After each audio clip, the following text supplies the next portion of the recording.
Ano-ano nga bang mga books of accounts ang kailangan mong i-register kay BIR kapag nagpa-register ka ng online business mo ngayong 2025? Hey guys, kung katulad ko kayo at nang kinuha yung income tax rate ay 8% kung nagpa-register kayo ng business kay BIR, then ito yung mga books of accounts na kailangan yung i-provide and i-register online.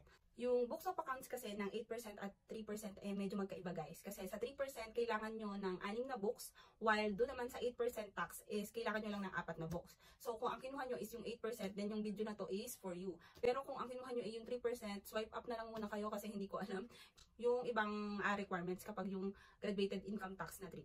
So kung yung 8%, ito yung mga kailangan yung books.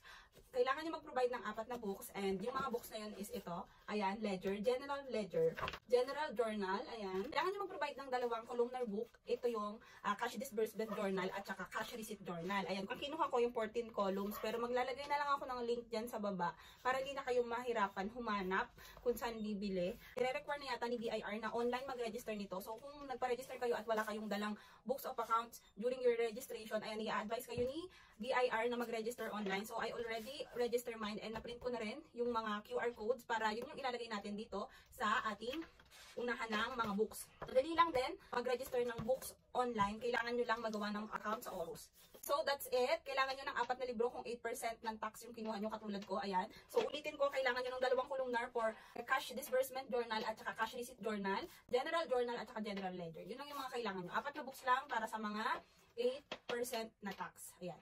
So yun lang. Bye!